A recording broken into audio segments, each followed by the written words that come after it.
Comment se sentir bien dans un corps qui ne te correspond pas? Bonjour les filles, j'espère que vous allez bien. On part sur un sujet croustillant aujourd'hui comme on les aime finalement. Et je suis très contente de vous retrouver dans cet épisode de «C'est pour une copine» qui débute le mois de juillet de manière, croustillante et chaude, n'est-ce pas? Hem et aujourd'hui, ben, on va parler de corps. On va parler de relation au corps et ça faisait longtemps que je vous avais pas fait de sujet, là-dessus. Parce que, j'ai eu moi-même un chemin, propre à mon histoire qui a été particulièrement compliqué et j'avais pas envie de revenir de manière un peu hypocrite sur le sujet du corps. Je voulais vous parler de choses vraies.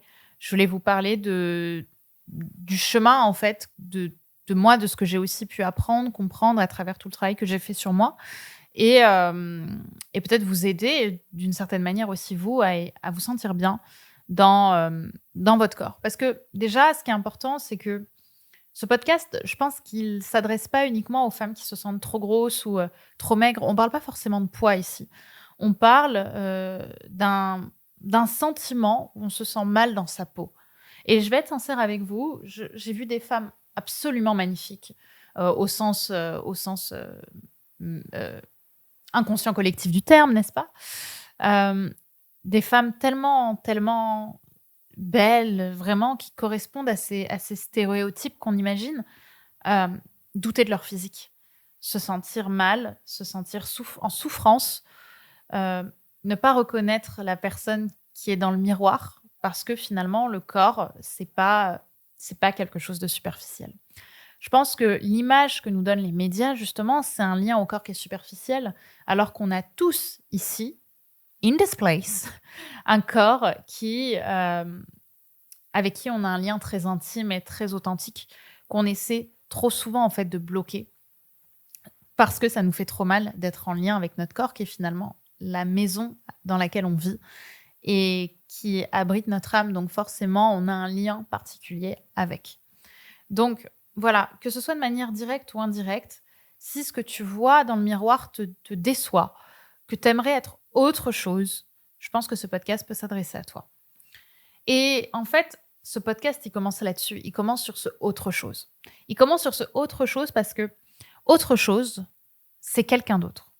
Vous voyez? C'est être autre chose. C'est pas être soi, en fait. Quand on se regarde dans le miroir et qu'on se dit: «Ça me va pas, faudrait que je sois comme ça, comme ça», en fait, j'aimerais avoir le corps de cette fille, j'aimerais avoir le nez de cette fille, j'aimerais avoir telle mensuration, telle chose. En fait, on n'est plus dans le soi et c'est là que ça commence. On va vers les autres, on est dans les autres, on se dépersonnalise, on n'est même plus humain. Autre chose, c'est chose. C'est même pas quelqu'un d'autre. Peut-être que certaines se disent quelqu'un d'autre, ce qui est déjà un niveau compliqué parce qu'on n'est quand même pas soi, mais autre chose, c'est même pas humain. On veut être un objet qu'on peut manipuler, en fait.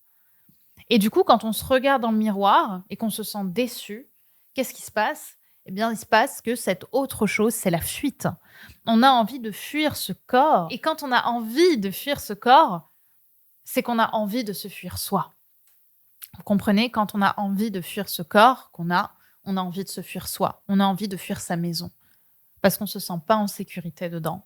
Parce qu'elle ne nous convient pas. Parce qu'elle ne nous correspond pas. Alors que c'est notre maison. Et quand on se fuit soi, quand on fuit son corps, on fuit qui on est. Il y a des choses de soi qu'on ne veut pas voir. Et c'est pas qu'une question de physique, c'est pas une question euh, de comparaison aux autres. C'est beaucoup plus interne et intime que ça. C'est la manière dont on se reconnaît soi, déjà, avant tout.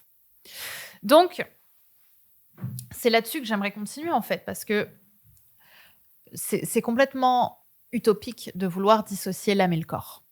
L'âme et le corps ne sont pas dissociables. On n'a pas le corps, une coquille vide, et l'âme, un petit truc qui se balade un petit peu entre nos sinus finalement. Non, en fait, l'âme est abritée par un corps. On ne peut pas fuir ça. L'âme est en lien avec le corps. Je sais qu'on a envie de le dissocier, je sais qu'on a envie d'être dur, vaillant et taper du poing, mais c'est pas possible en fait. L'un ne peut pas vivre sans l'autre. On enlève l'âme du corps, le corps meurt. On enlève euh, l'âme du... Enfin, on enlève l'âme. L'âme ne peut plus exister dans le présent comme on le fait avec notre corps. Vous voyez? Donc, quand vous rejetez votre corps, vous rejetez votre âme et donc vous vous rejetez. Et on en revient à cette blessure du rejet. Et je vais même aller plus loin, les amis. Accepter son corps, accepter son corps, oui, finalement, c'est ce que j'allais dire. Quand le mal-être est vraiment profond, en fait, c'est rarement une question de, comme je l'ai dit, hein, c'est pas une question de faire du sport ou manger moins. En fait, c'est qu'il y a un rejet, comme je l'ai dit tout à l'heure, que vous n'arrivez pas à contrer avec votre résistance. C'est-à-dire que le mental résiste, le mental se discipline, mais le corps gagne toujours. Sachez-le, entre le conscient et l'inconscient, c'est toujours l'inconscient qui gagne et l'inconscient, c'est souvent le corps. Ok, c'est par le corps que l'inconscient parle. Quand on se met à manger et à ne pas pouvoir se contrôler, c'est un message de l'inconscient qui passe par le corps, alors que peut-être que sur le reste, vous êtes super clean. Mais là-dessus, vous avez du mal parce qu'en fait, vous résistez sur le reste. Mais le corps, il ne peut pas résister. Je sais ce que c'est, croyez-moi. Enfin, c'est un sujet qui me touche parce que je l'ai vécu. Je sais ce que c'est que de ne pas comprendre son corps. Et je pense que c'est le chemin d'une vie de comprendre son corps. Mais je pense que je sais quand même un petit peu ce que c'est que pas se sentir bien à l'intérieur de soi. D'avoir l'impression que c'est à cause de ce corps qu'on a tous ces problèmes dans la vie.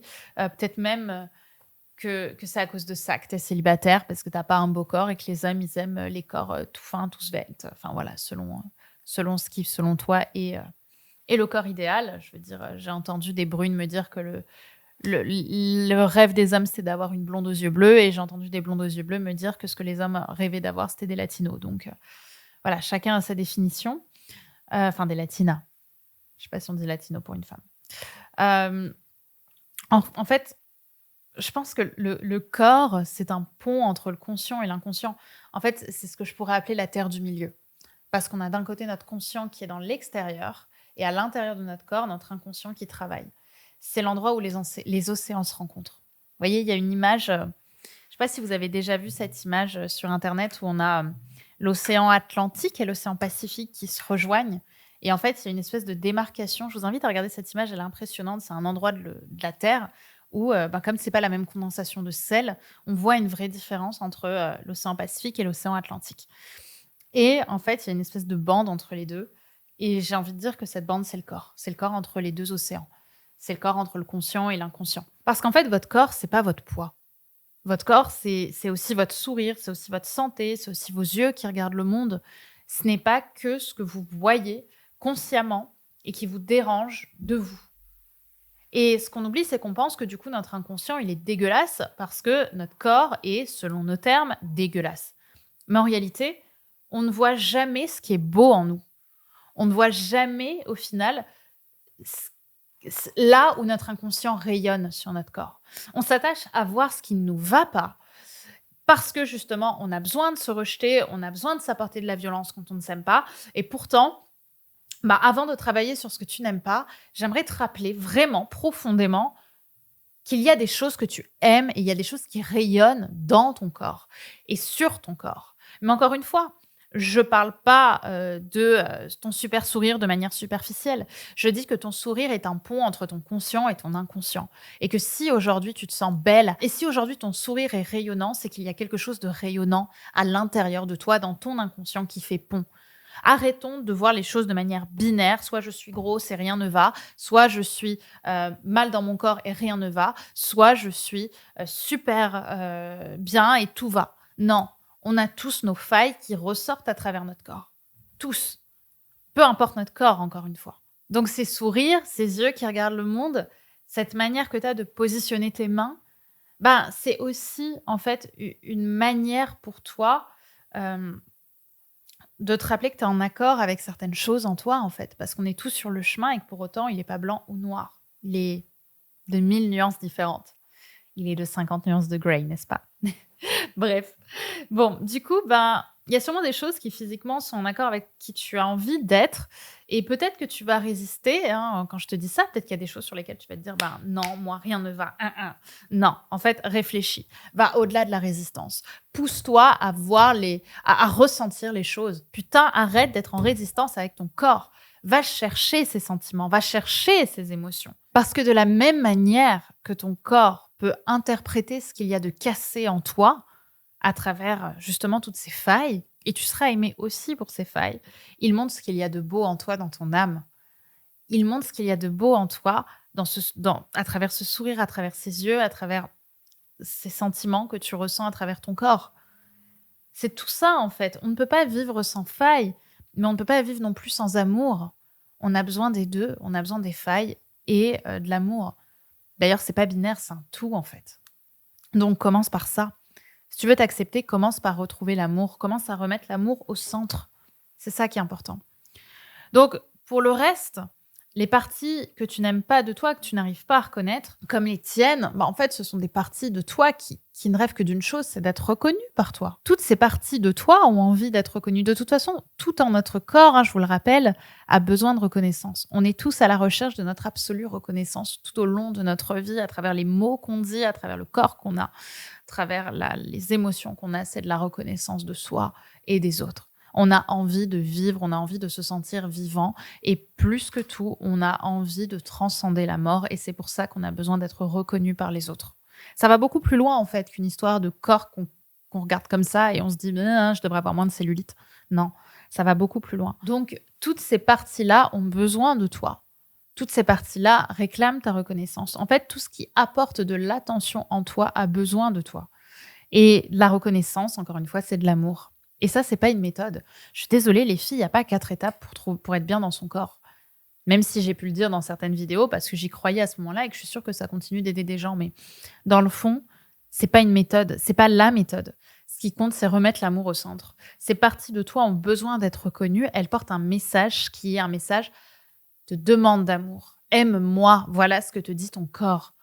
Voilà ce que tu résistes à te dire quand tu te regardes dans le miroir. Et j'ai envie que demain, quand tu te regarderas dans le miroir et que tu seras toute nue, tu essaies même une demi-seconde de te ressentir et de te regarder en te disant que tu t'aimes. Je te dis pas de te dire que tu es belle. Je te demande juste de te dire je te reconnais et je t'aime. Je t'aime et on va faire ce chemin ensemble. Voilà ce que ça dit. Tout ça parle de toi. Ces parties de toi ont besoin d'être reconnues. Elles portent ce message que tu n'arrives pas encore à décrypter, mais qui a besoin d'amour. Et c'est là tout ton chemin. Alors, donnez-vous de l'amour. Voilà ce que je voulais vous partager là-dessus, les filles. C'est un magnifique sujet, le sujet du corps.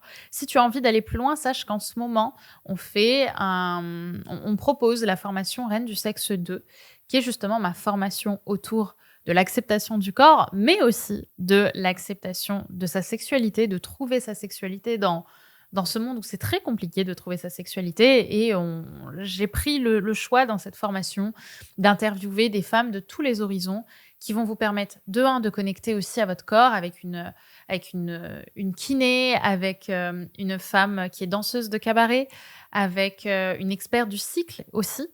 Voilà, vous allez avoir plein de personnes très reconnues dans leur milieu que j'ai pu interviewer sur ces sujets. Je vais moi-même vous former aussi autour des traumas avec une psychologue qui va vous aider à sortir justement des schémas du corps, des schémas de violence vis-à-vis du corps. Et on va aller vers la sexualité aussi de manière épanouie, seule ou avec un partenaire. Et vous aider en fait à vous trouver. Donc, je vous invite, si ça vous intéresse, à aller dans le lien en description pour découvrir cette formation en détail. Je vous invite à la regarder rapidement parce que elle peut clairement vous aider à passer un très bel été, n'est-ce pas? Je vous embrasse très fort les filles, prenez soin de vous et n'oubliez pas de m'envoyer un petit message sur Instagram et à partager ce podcast à une personne à qui vous pensez que ça peut aider, notamment si vous avez un ou une amie qui se sent mal dans son corps. Je pense que ça peut aider et moi, ça me touche beaucoup de voir que le podcast est partagé. Je vous embrasse très fort, prenez soin de vous et je vous dis à très vite. Gros bisous.